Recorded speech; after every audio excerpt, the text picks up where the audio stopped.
오늘의 큐티 말씀은 열왕기하 1장 1절부터 12절입니다. 제목 아합의 죽음 그리고 그의 아들 아하시야.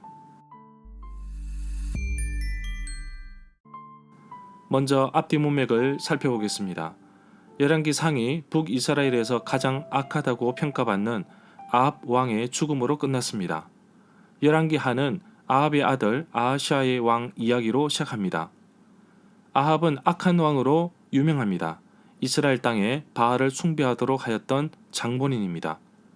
문제는 아합 왕이 하나님의 심판으로 죽었지만 그의 아들 아하시아가 왕이 되었음에도 불구하고 여전히 그의 아버지 길로 어머니의 길을 따라 살아가는 것을 볼 수 있습니다. 결국 아합의 아들 역시 악한 왕으로 평가됩니다. 문단을 나눠보겠습니다. 1절부터 8절은 아합의 아들 아하시야, 9절부터 12절은 하늘에서 내려온 불. 1절에 보면 아합 왕이 죽은 뒤에 모압이 이스라엘을 배반하였습니다. 다윗이 모압을 쳐서 이겼습니다. 모압 사람들은 다윗의 종들이 되어 조공을 바쳤다고 사무엘하 8장 2절에 기록하고 있습니다. 북왕국 이스라엘의 적은 북쪽에 있는 아람이라는 나라였습니다. 열왕기하 1장 1절에서 볼 수 있듯이 아합 왕이 죽은 뒤에 이스라엘은 점점 약해져 갔고 이 틈을 타서 모압은 이스라엘을 배반합니다. 조공도 바치지 않았습니다. 결국 아하시아 왕은 남유다 여후람과 동맹을 맺은 뒤에 아람을 공격했습니다. 그러나 이 과정에서 연합군의 공격은 실패하였고 모압은 자연스레 해방되었을 것으로 추정합니다. 2절에 보면 아하시아 왕이 사마리아에 있는 그의 다락방 난간에서 떨어져 크게 다쳤습니다. 그래서 왕은 명령을 받고 심부름하는 자 사절단을 에그론 신 바알 세봅에게 보내어 자기의 병이 나을 수 있는지 물어보게 하였습니다. 아하시아가 왕이 된 이야기는 이미 열왕기상 22장 40절에 있었습니다. 아합의 뒤를 이어서 왕이 되었지만 여전히 이방신들을 섬기는 모습이 보입니다. 바알은 여러 형상으로 숭배가 되었는데 그 가운데 하나가 블레셋 성읍 에그론의 바알로 보고 있습니다. 바알 세붑은 바알 세불과 같은 말인데 바알 세붑은 높은 거처의 주라는 뜻으로 해석하기도 합니다. 유대교에서는 오물의 신이라는 뜻으로 바알 세불이라고 고쳐서 불렀는데 마태복음 10장 25절에서는 우두머리 마귀를 가리키는 말로 사용되었습니다. 바알 세붑은 바알의 왕자라는 뜻을 가진 바알 세불에 대칭되는 모욕적인 이름입니다. 아하시아 왕이 사자, 사절단을 보낼 정도로 바알의 성소가 유명하였던 것으로 봅니다. 신명기 22장 8절에 보면 새롭게 집을 지을 때에 지붕에 난간을 만들어서 사람이 떨어지지 않게 하라는 규정을 짓고 있습니다. 아하시아 왕이 난간에서 떨어져 심하게 다쳤는데 아하시아 왕은 모압이 배반하고 자신도 상처를 입었는데도 여전히 여호와 앞에 서지 않고 돌이키지 않고 도리어 우상에게 가는 모습을 볼 수 있습니다. 그의 아버지 아합의 영향력을 받았다고 볼 수 있습니다. 3절에 보면 여호와의 사자 천사가 디셉 사람 엘리야에게 사마리아 왕의 사절단을 만나서 이스라엘 하나님이 계신데도 왜 에그론 신 바알 세붑에게 물으러 가는지 물었습니다. 4절에 보면 여호와께서 아하시아 왕에게 지금 누워있는 침대에서 일어나지 못하고 죽을 것이라고 말씀하셨습니다. 이처럼 아하시아 왕이 반드시 죽을 것이라는 말은 6절과 16절에도 반복해서 나옵니다.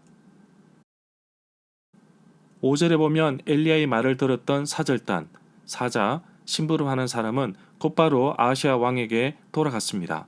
사절단은 왕의 명령보다 엘리야의 말을 더 신뢰하고 따른 것입니다.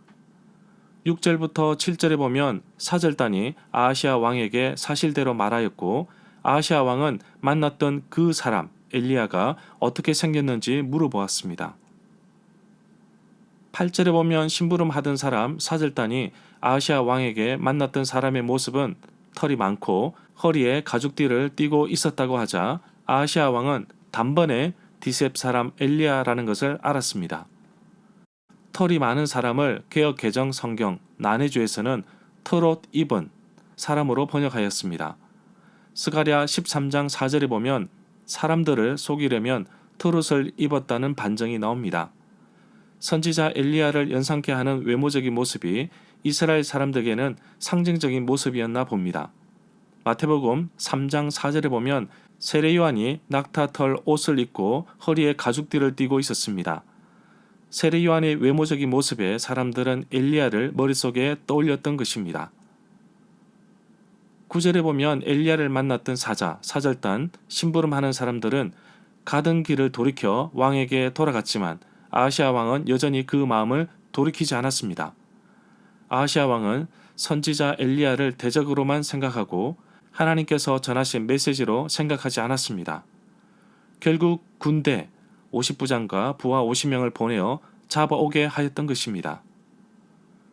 10절에 보면 체포 명령이 떨어졌는데 하나님의 불이 하나님의 사람을 지킵니다. 히브리어 말로 불은 에쉬라고 발음하고 사람은 이쉬라고 발음하는데 비슷하게 들립니다. 엘리야는 열왕기상 18장에서 바알 선지자와 대결하는 가운데 하늘에서 불을 내려달라고 하나님께 간구한 적이 있었습니다. 11절에 보면 아하시아 왕이 다시 다른 50부장에게 부하 50명을 딸려서 엘리야에게 보냈습니다. 12절에 보면 첫 번째로 보내었던 50부장과 부하 50명을 하늘에서 내린 불이 모두 태워버렸습니다. 두 번째로 보내었던 50부장과 부하 50명을 또다시 하늘에서 내린 불이 모두 태워버렸습니다. 절마다 상세한 설명과 구절 해석, 핵심 내용과 중심 줄거리는 네이버 블로그에 올려져 있습니다. 내게 주시는 교훈입니다. 성경의 인물 가운데 하나님의 뜻에 벗어나 잘못된 길로 떠났던 사람들이 많습니다. 안타까운 것은 그들이 그 자리에서 회개하고 여호와께 돌아오면 자비로우신 하나님은 용서하시고 안아주십니다. 아하시아 왕도 자기 아버지의 잘못된 모습을 보면서 회개하고 하나님께 돌아오기보다는 오히려 우상에 매달리는 모습을 볼 수 있습니다. 하나님 대신 우상인 바알세붑을 따랐던 어리석음이 남의 일이 아니라 곧 나 자신의 일이라는 사실도 잊어서는 안 됩니다. 오늘날 많은 사람들이 절실히 하나님을 찾지 않습니다. 하나님 아니어도 자신의 만족을 채워주는 것들이 많기 때문입니다. 대표적인 것이 돈, 만몬이 아닐까요? 자신이 아프고 해결되지 않는 문제가 생긴다면 다른 데로 갈 것이 아닙니다. 우리 하나님께 나아가면 됩니다. 아무것도 염려하지 말고 기도와 간구로 우리 하나님께 간구하십시오. 기도하며 무릎으로 하나님께 나가십시오. 기도해도 소용없을 만큼 큰 문제도 없고 기도하지 않아도 작은 문제도 없습니다. 성령 하나님께서 나의 삶에서 죄를 지적해 주실 때 인정하고 십자가에서 나의 모든 죄를 용서해 주신 예수님께 감사하고 다시는 그런 삶을 살지 않도록 헌신하며 결단하는 삶을 살기를 원합니다. 늦었다고 생각할 때가 가장 빠릅니다. 어떠한 상황 속에서도 포기하지 말고 하나님께 나갑시다. 하나님은 나를 기다리고 계십니다. 정말 하나님 앞에서 나는 어떤 사람인지 또 어떤 모습으로 살아가는지 나 스스로에게 물어봅시다. 가장 악한 왕 아합이 그의 가정, 왕조를 어지럽혔듯이 우리 가정에 흐르는 가계의 저주를 끊어지길 원하고 다시는 나쁜 문화, 잘못된 영적인 흐름들이 이어지지 않고 정말 하나님이 기뻐하시는 가정이 되기를 간절히 소망합니다.